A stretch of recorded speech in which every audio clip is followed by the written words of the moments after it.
Welcome back to the show. We got a great one lined up for you last night, the Trump inaugural ball. And David Sachs, the crypto czar, said this. Somebody roll that beautiful intro.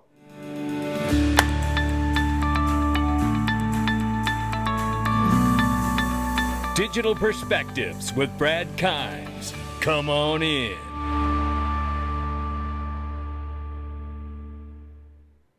Welcome back to the show. You can follow us on X and YouTube and digperspectives.com for exclusive content. Right now, $3.74 trillion market cap for crypto. The market's off 1.9 in the last 24, but that hasn't stopped Bitcoin from being 103,000 plus.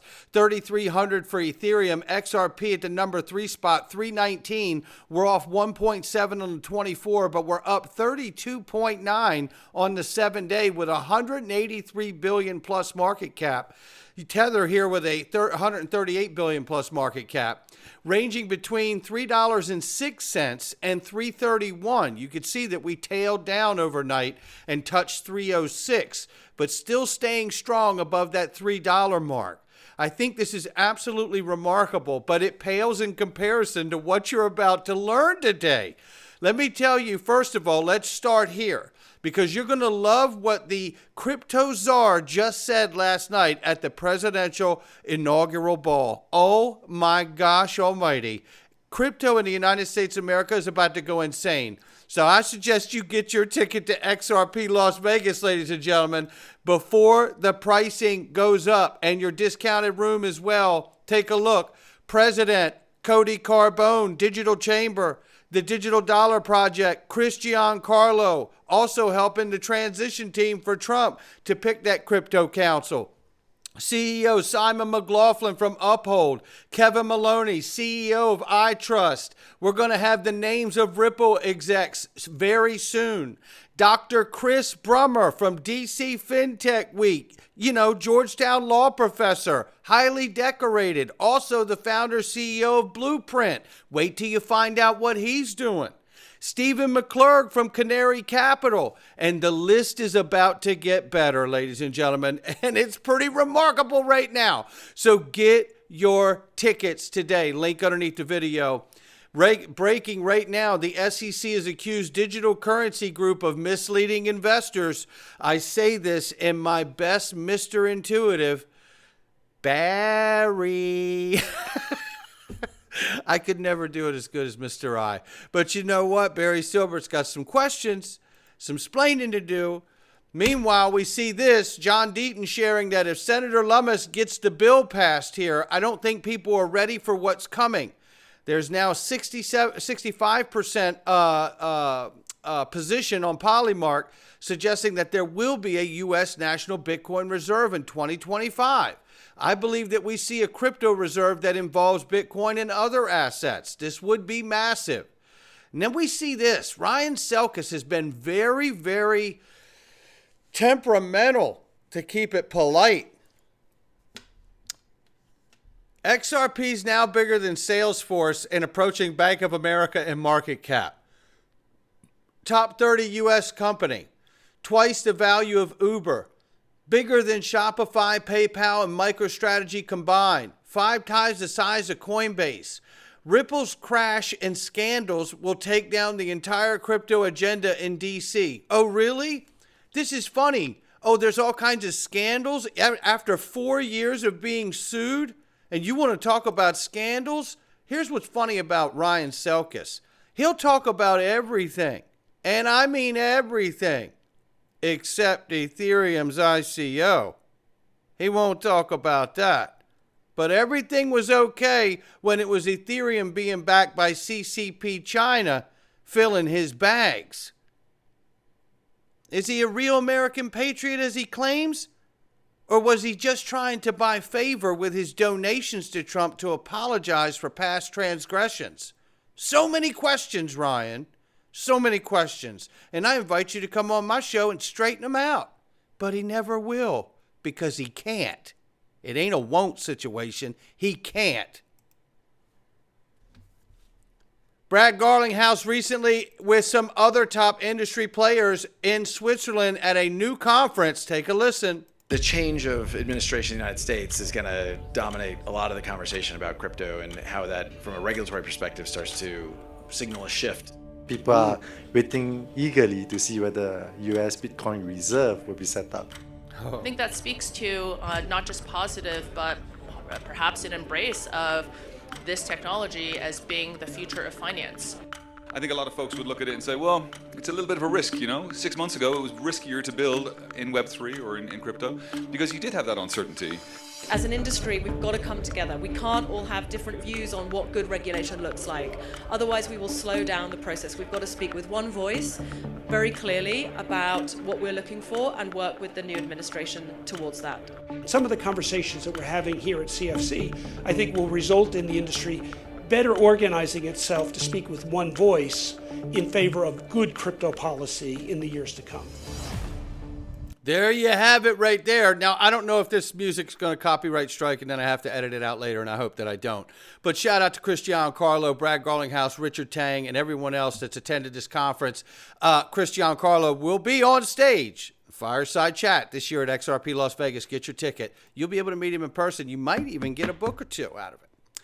Coinbase CEO Brian Armstrong just supported a U.S. strategic reserve for XRP and crypto, and broadly, he is backing the idea of understanding that the new internet is digital assets. As you sort of look out it is on the horizon tokenization now, given President-elect Trump and his administration and his ambitions and plans, what is it that you see happening exactly?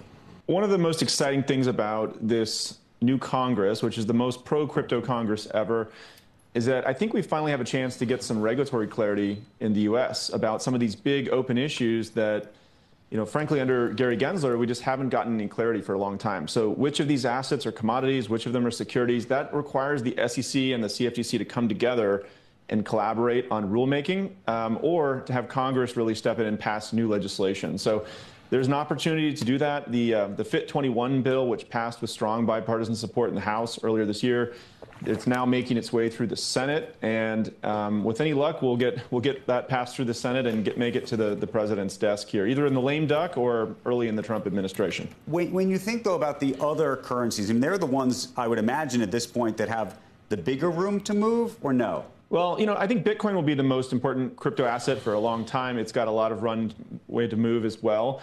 It's not just about Bitcoin. There are dozens, hundreds of different assets in crypto that are now, they've met our listing standards, they've made it onto our exchange.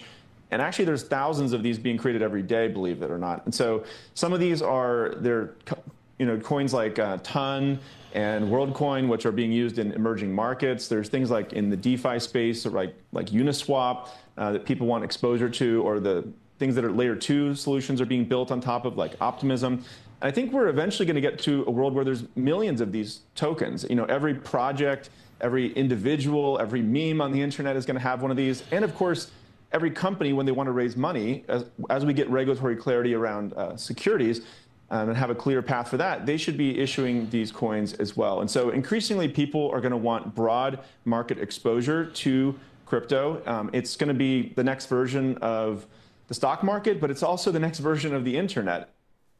There you go, the next version of the internet. Bring it, baby. Bring it. Wait till you see what we got for you. Now, this is a reminder and a recap of Donald Trump reportedly plans to make crypto a national priority. I don't think people are really prepared for what's coming. This is going to be incredible. Welcome to CNBC's Crypto World. I'm Tanea McKeel. Crypto markets mostly in the green today to end the week. As of noon Eastern, Bitcoin jumped 5.8% to $105,000. Ether climbed 3% to $34.38, and XRP pulled back by more than 4% after rallying double digits yesterday. Taking a look at weekly performance, Bitcoin jumped more than 10% after a lull earlier in the week. Ether rose more than 5%, and XRP surged by nearly 38%, all as of noon.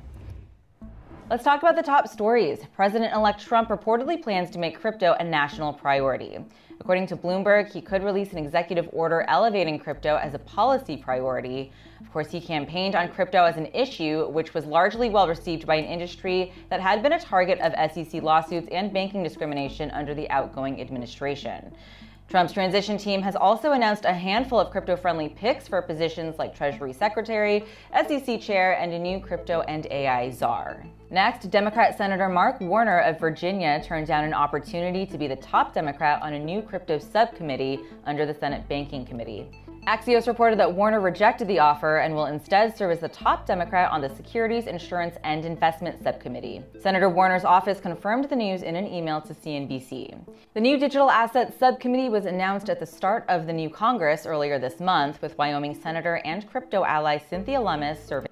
There you go, serving on the council, on the committee. Listen, we got a lot to go through just yet, but I want to remind everybody, remember, we saw the Digital Chamber, Senator Lummis, the Federal Reserve, and Jack McDonald, the VP of RLUSD, meeting just before the end of the year on stablecoins and legislation. Snoop Dogg was performing, ladies and gentlemen, at last night's Trump's crypto ball, and his meme coin Trump just hit $7.6 billion in market cap. That's amazing, ladies and gentlemen. Amazing. So Trump literally does have a meme coin that he's launched. Previously, there was not long ago, there was a Trump coin, but it wasn't him. But this one is him. Now, you got to think about that. The implications of a president is launching a meme coin. I'm pretty sure they're about to set crypto absolutely free as it could ever be. And Snoop Dogg, how about a turn from him? You know, during his first 4 years as president, Snoop Dogg was making videos that were very graphic against Trump, and that has all turned. I think people are starting to find out what the propaganda machine of mainstream media has really been doing out here, and it's all coming to light. This here is Gary Cardone talking with John Deaton, ladies and gentlemen. Check who I just ran into, John Deaton. Samuel Arms. What's up, everybody? See, Arms, my boy here, he hooks me up with Deaton about a year ago. I didn't give Deaton any money. Shame on me, but I'm going to give him money next time. I love John Deaton, dude. It's great. You right smash Elizabeth Warren. The fucking odds were against you in the get-go. How's it been for you, buddy? It's been great, man. I appreciate the support, Gary. I'm looking forward to working with you in the future. Yeah, 4 years, dude. This guy's a great guy. Let me tell you, I've had personal conversations with him. Yeah, man. See, I didn't give him any money. He's still being nice to me. Hey. You know what? Look at the smile on John's face. That's amazing. Shout out to John Deaton, man. I know he's making connections and doing great things up there. And as it goes, it says clearly in the T's and C's, right, your terms and services policy here, that it's not associated with political parties. Could it be real, or did Trump X get hacked? No, it is real. Anthony Welfare, former Ripple advisor here. Trump's meme coin is real, and he did launch it. The president is launching a meme coin. Stuart Alderati, if I told you 4 years ago that I'd be standing at the inaugural crypto ball in D.C. with Snoop Dogg, would you have believed me? Yeah, me neither. Shout out to Stuart. And here's a listen about that meme coin from Crypto Insight UK. I think this is such a great take. Take a listen here.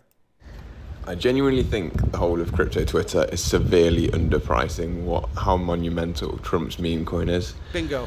We're here being like trolly and laughing at Trump a little bit and saying, oh, he's not set it up properly, it's a little bit, looks a bit scammy, whatever. But if this is legit, and I think it is, it's at $20 billion in like 5 or 6 hours. I haven't got any. I missed it, I was asleep. But what does this mean for like political tokens in the future? Does this mean sovereign nations are going to make tokens? It completely legitimizes Trump's ideologies for crypto.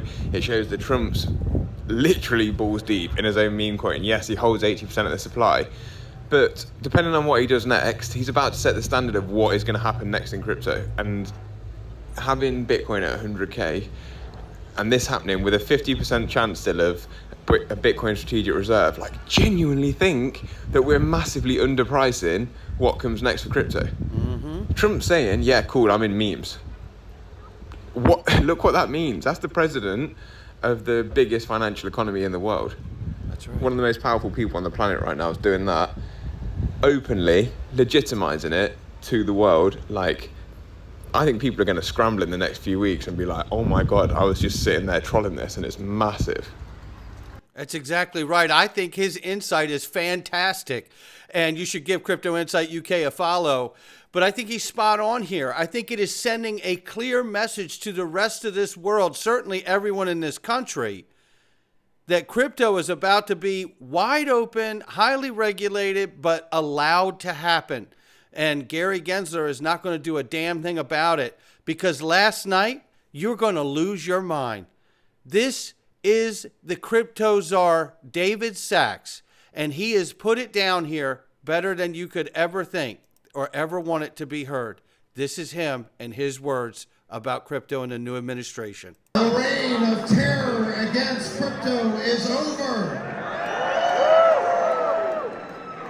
And the beginning of innovation in America for crypto has just begun. I want to hear it again.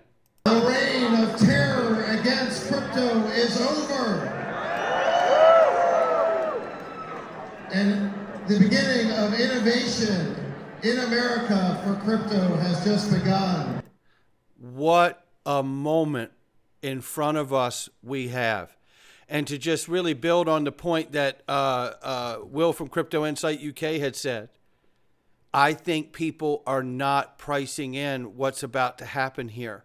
I don't think they're prepared for the level of money and involvement that's about to flood into this space. The terror against crypto is over. Yeah, I don't mind being interrupted. Let it go again. It's amazing. Innovation in America for crypto has just begun. And the beginning of innovation in America for crypto has just begun. This is incredible, ladies and gentlemen. And with that, XRP's 2025 price behavior echoes its 2017 trajectory, indicating a possible 100% surge against Bitcoin by March. Well, then this from the one and only Egg Rag Crypto right here. XRP measure moves 750 or 475 pump to $13. Choose wisely, ladies and gentlemen. And then the one I love is this chart that he made specifically for me. A special chart dedicated to myself here. Thank you, Egg Rag Crypto. When others doubted XRP and doubted the charts, Egg Rag Crypto, Dark Defender, Crypto Insight UK, JD, Bobby, Crypto Bull 2020, and many more, there was one true believer in our charts, and it was Dig Perspectives. You damn right. I cannot thank you enough, big brother. He doesn't. He does not even know my real name, but he was an incredible friend during the darkest moments. Now, why this chart dedicated to him? What if Bearable Guy 123 was hinting that all the previous cycles, 1, 2, 3, will come to fruition this time around? Take a look at the cycles 1, 2, 3. And imagine if all 3 cycles were combined to give us a $30 plus XRP. I still believe with what we're seeing and the positivity from this administration, they're not just saying it's going to be allowed. They're embracing it as an economic pillar. There's a difference, a big difference. Not financial advice from me or anyone else. We're going into the freedom zone. And I tell you something, if you've never decided to come into the freedom zone, today may just be the best day to get in here. We're going to cover some stuff today that is going to blow your mind, from the inauguration and what they're changing about it, and many other things to come as this new administration takes back the power and begins to bring the real power back to the people. We, the people. Not financial advice from me or anyone else. It's just my digital perspectives. Come on inside. Go to digperspective.com, click the Freedom Zone, and come on in. All right. Welcome back. Let's get into